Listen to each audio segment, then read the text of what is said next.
Bonjour à tous, bienvenue sur signalforex.fr. Je vous présente notre désormais habituel Trading Week pour la semaine du 16 janvier au 20 janvier 2012. Alors quelques mots d'abord de la semaine tout à fait clé que nous avons vécue. Donc hier nous avons su que l'agence de notation Standard Poor's dégradait la note de 9 pays de la zone euro et notamment la note de la France, la note souveraine, qui descend donc du triple A au AA+, alors que dans le même temps, le triple A allemand est conservé. Voilà, donc je vous invite à bien vous renseigner, à bien lire les articles qu'on peut trouver sur les agences de presse, par exemple Reuters, qui peut vous offrir donc vraiment des articles pratiquement en temps réel. Voilà. Je vais commencer ce Trading Week par le calendrier économique de la semaine prochaine. On aura pas mal de statistiques économiques. Alors le 16, on n'aura pas grand chose. En revanche, à partir donc, du mardi 17 à 3 heures du matin, heure de Paris, nous avons la publication du produit intérieur brut pour le quatrième trimestre en Chine. Ce type d'annonce a toujours une certaine influence sur les marchés. Mais dans la journée à 10h30 heure de Paris, alors je reviendrai donc, nous avons des statistiques, donc indice des prix à la consommation en Grande-Bretagne à 10h30 heure de Paris, donc important parce que la livre sterling, vous le verrez en termes techniques, nous donne actuellement des signes tout à fait intéressants que nous allons pouvoir exploiter en trading. Également donc à 11h, toujours en Grande-Bretagne, le discours donc, du gouverneur de la Bank of England, donc à 11h heure de Paris. Donc là aussi, les cambistes attendent ce discours avec impatience. Également à 11h, l'indice des prix dans l'Union monétaire européenne. Nous aurons également donc des publications importantes du côté du Canada. Donc là, on va être très vigilant. Ce sera à 3 heures du matin, heure de Paris, donc dans la nuit du 17 au 18, et notamment la décision sur les taux donc, de la Bank of Canada. Donc là aussi, on fera très attention à toutes les parités reliées au dollar canadien. Donc dans la nuit du 17 au 18. Ça sera pour les couches tard ou les leftos. Alors toujours donc le 18 janvier du côté de la Grande-Bretagne, nous aurons les chiffres du chômage pour le mois de décembre à 10h30 heure de Paris. Voilà donc pas mal d'annonces macroéconomiques du côté de la Grande-Bretagne, ce qui devrait influer sur la livre sterling bien sûr. Le 19, donc très tôt, très tard, donc très tôt dans la matinée, donc à 1h30 du matin heure de Paris, nous avons les chiffres de l'emploi. Donc taux de chômage notamment, toujours attendu à 5,3%. Fluctuation de l'emploi aussi pour le mois de décembre. Voilà. Ensuite, dans l'après-midi donc du 19, nous avons des statistiques macroéconomiques du côté des États-Unis, toujours les indices des prix à la consommation pour le mois de décembre. Indice des prix à la consommation hors alimentation et énergie, toujours pour le mois de décembre. Et enfin, indice des prix à la consommation hors alimentation et énergie, voilà.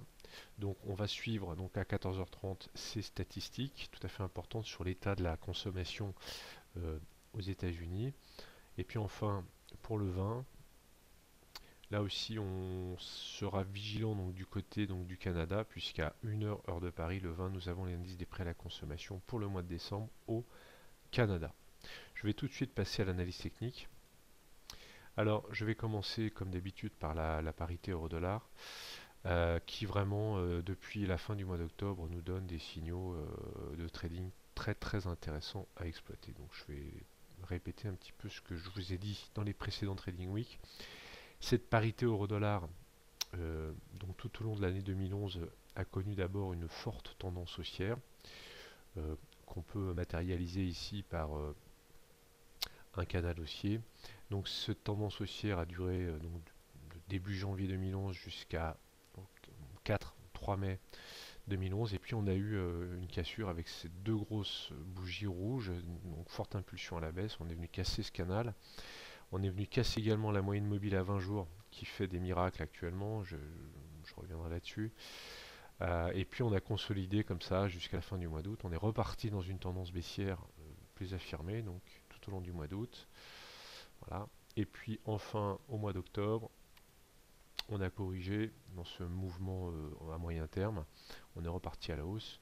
Et puis voilà, donc là depuis le 30 octobre, 31 octobre, on est vraiment dans une très très belle tendance baissière. Donc on est passé donc d'un plus haut à 1,42, 1,4230 et on est venu toucher alors un objectif que j'avais donné donc à 1,2620 qui est donc actuellement le plus bas, hein. Voilà. Donc si je grossis un petit peu, cette parité euro-dollar, ben on le voit, on a eu ces deux fortes impulsions là, fin octobre, et puis on voit que la moyenne mobile ici à 20 jours en vert, que je vous montre dans les bandes de Bollinger, a parfaitement joué son rôle de résistance. Alors, jeudi soir, j'ai envoyé un tweet en expliquant qu'il fallait faire attention à cette zone ici des 1,29, qui correspondait à la fois à une résistance horizontale, qui correspondait à cette moyenne mobile à 20 jours et qui correspondait également à cette résistance oblique. Donc, je vous disais, voilà, on va attendre un rebond. Donc là, on est dans une zone de rebond dynamique. On est dans une stratégie qu'on va qualifier de stratégie de suivi de tendance, c'est-à-dire qu'on va attendre la fin de la correction, hein. Toute la semaine, on a été en correction, c'est-à-dire que la correction, c'est lorsque la paire va respirer, va reprendre un peu de hauteur, va remonter donc dans une tendance baissière, et donc là, eh ben, nous, on va chercher un point d'entrée à la vente optimal, et là, il a été donné hier, hein, on n'est pas venu toucher les 1,29, mais on est venu toucher les 1,2880. Ceux qui seront rentrés sur cette zone-là avec un stop au-dessus des 1,29, eh bien, ont vu tous leurs espoirs. Voilà, donc puisqu'on est revenu, donc les vendeurs sont rentrés très très massivement à la vente. Bon, bien sûr, on a eu une annonce macroéconomique, la note de S&P qui a fortement accéléré la baisse. Là, je passe sur du H4. Hein, on voit bien ici que voilà, à partir donc de à partir donc de 8 heures et surtout donc sur cette grosse bougie ici à midi, on est venu donc très très fortement décalé. On est venu notamment casser un support moyen terme, enfin un support court terme là ici à 26,60. Je vais le tracer, hein. Donc là on avait des plus bas, donc 1,2660, donc presque testé ici, donc le 9 janvier, testé également le 11 janvier. Voilà, et puis là on est venu les casser hier, par contre on est revenu clôturer juste au-dessus. Voilà, on a touché un plus bas environ à 26,20.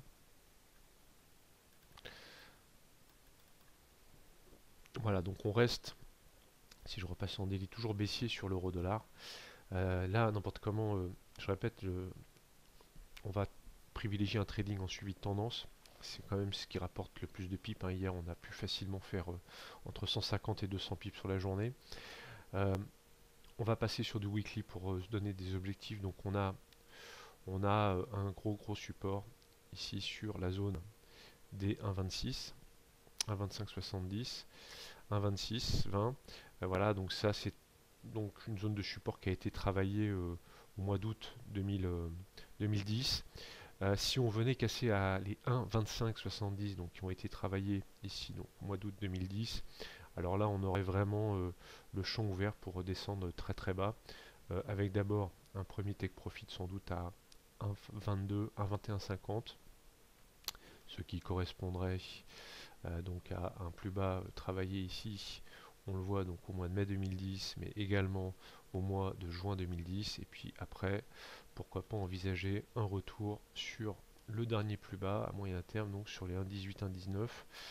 Bon, on n'en est pas encore là, mais en tout cas, au vu de cette tendance baissière et au vu donc du contexte macroéconomique, on peut envisager. Voilà, mais je pense que vraiment la cassure des 1,2570 à la baisse donc devrait donner un très très beau signal de vente. Donc là, on ne serait pas dans une stratégie de suivi de tendance, enfin, on serait dans une stratégie de breakout en suivi de tendance. Voilà. Donc moi, personnellement, j'ai plutôt tendance à préférer donc jouer ces rebonds ici, donc notamment sur cette moyenne mobile à 20 jours, qui nous donne vraiment d'excellents signaux depuis la fin du mois d'octobre. Voilà. Voilà donc pour la parité euro-dollar. Je vais directement passer à la livre sterling. Parce que là, on a beaucoup de statistiques macroéconomiques la semaine prochaine. Alors là, je suis sur GPB4, bon là, pas grand chose à dire. Je suis sur un graphique en weekly, donc GPB $canadien. Pourquoi $canadien? Parce que là aussi, $canadien, on va avoir la décision sur les taux au Canada. Bon, on est dans un range, compris, donc là, je suis sur un graphique en weekly, compris entre 1,54 pour le support et 1,64 pour la résistance. Voilà, donc j'avais déjà donné un signal de vente ici à peu près, donc c'était au mois de novembre sur les 1,64, j'avais dit faites attention, on va repasser vendeur. Donc là on est dans une stratégie de trading range. Autrement dit, on achète le support, on vend la résistance. Voilà, donc là, bon, ça c'est des paires qu'on peut suivre parce que ça donne des signaux finalement relativement confortables. On voit que depuis le signal à 1,6350, eh bien on a décalé de 700 pips, donc ce qui est quand même pas du tout négligeable. Je vais comme repartir sur GPB USD.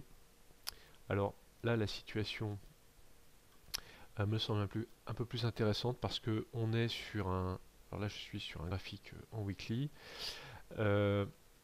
Donc cette paire, si on prend un peu sur du long terme, évolue. Je vais peut-être repartir donc sur un template analyse. Depuis à long terme en weekly, on voit que c'est une paire donc, qui a fortement décalé à la baisse en 2007-2008, qui a repris de la hauteur tout au long de l'année 2009, et puis on voit qu'actuellement on est dans une forme de consolidation à plat. Alors qu'on peut matérialiser sur GPB USD donc avec donc des plus hauts, des plus bas de plus en plus bas.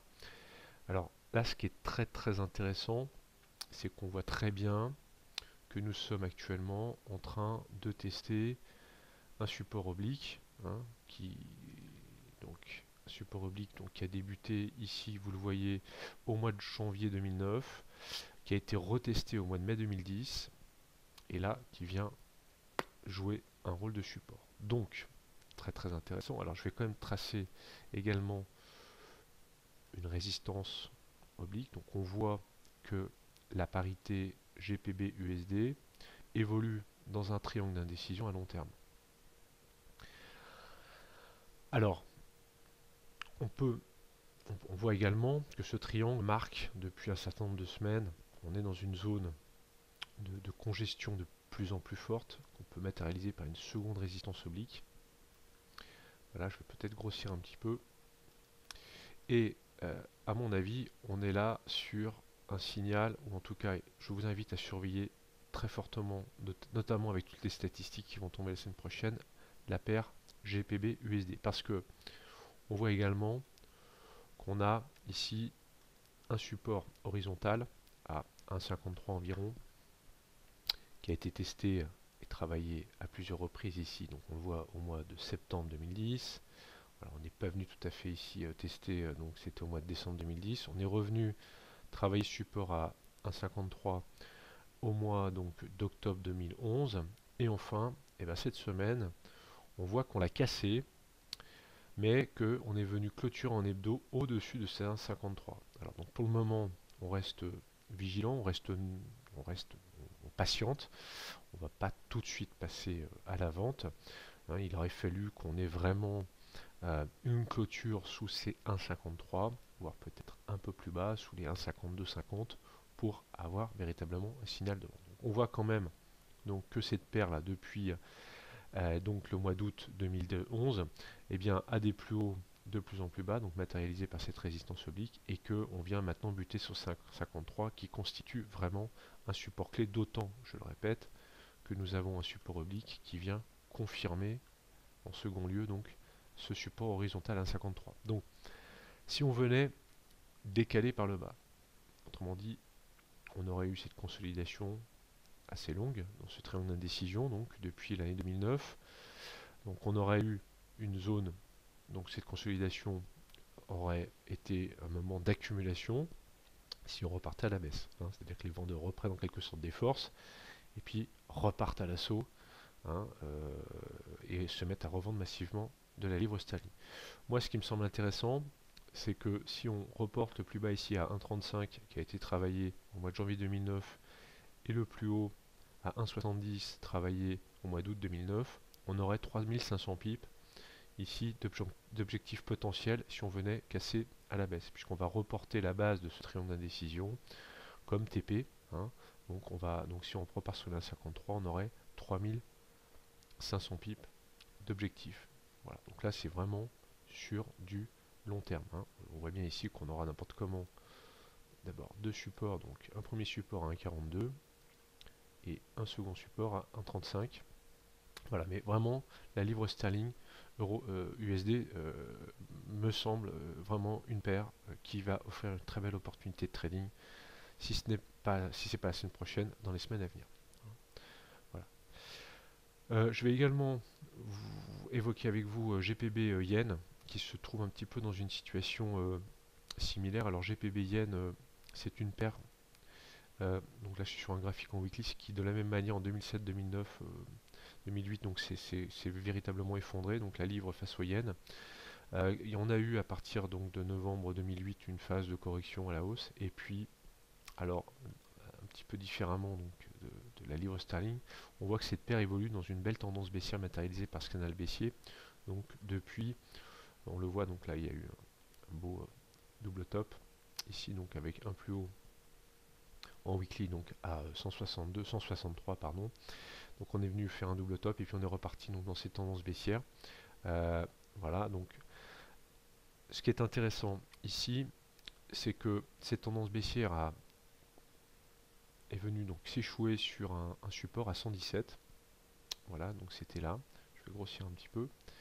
Donc 117 qui constitue donc le support moyen terme clé, hein, 116, 75, 80, donc 117. Voilà, donc on a repris un peu de hauteur. Donc ça a été testé au mois de septembre 2011. Paf, on est revenu donc reprendre 1000 pips à 127. Donc résistance. Et puis paf, on est reparti à la baisse. Alors on voit très bien ici qu'on a en weekly des plus hauts de plus en plus bas et qu'on arrive dans une zone de compression. Alors avec à la fois un support horizontal et une résistance oblique. Donc en théorie, dans une tendance baissière aussi forte, on peut envisager une cassure par le bas de ces 117. Donc là, on aurait vraiment un très très beau signal de vente si on venait casser ces 117 sur la livre yen. Donc forcément, on va suivre en même temps GPB USD et GPB yen. Si on venait donc casser donc les 117, eh bien voilà, là on aurait un très très gros, je pense qu'on aurait environ 1000 pips d'objectifs à moyen terme sur GPB yen. Voilà, je vais faire un tout petit détour du côté de l'argent, donc une matière première, car nous avons eu une chose intéressante cette semaine. Alors là, je suis sur le cours du silver, donc très très belle hausse. Bon, rien de tout à fait étonnant. Donc je suis sur un graphique en weekly. Et puis, on voit que depuis ce plus haut ici à 49,70 $ l'once d'or fin, eh bien on est rentré dans une grosse correction baissière matérialisée par ce canal en bleu. Alors, première chose, là j'ai tracé une moyenne mobile à 7 jours en bleu. On voit qu'on est venu une fois de plus bien, parfaitement s'échouer sur cette moyenne mobile à 7 semaines pardon, qui joue le rôle de résistance. Voilà. Mais dans le même temps, je vais passer sur un graphique en daily. On a une autre moyenne mobile tout à fait intéressante ici, c'est la moyenne mobile à 20 jours en vert. Alors qui a parfaitement joué un rôle également de résistance donc à partir donc, du mois de novembre. Voilà, donc depuis plus de 2 mois. Et puis en daily, on voit ici que le 10 janvier, on est venu casser, on est venu clôturer au-dessus, donnant un signal d'achat. Voilà. Alors pour autant, on est dans une tendance baissière très forte, donc là on serait plutôt sur un achat spéculatif, d'autant que l'argent est coiffé par cette moyenne mobile à 7 semaines. Je la remontre en bleu. Donc voilà, donc on est coincé entre la moyenne mobile à 20 jours et cette moyenne mobile à 7 jours. Donc pour le moment, alors c'est pareil, soit on repasse à la vente, on vend cette moyenne mobile à 7 semaines, soit au contraire on reste prudent, on attend, et on attend éventuellement soit une cassure à la hausse hein. Donc on reviendrait tester à ce moment-là le haut du canal, voilà, ou peut-être plus haut là, ici à 35,65. Soit au contraire, on attend une cassure à la baisse, un retour sur la moyenne mobile à 20 jours.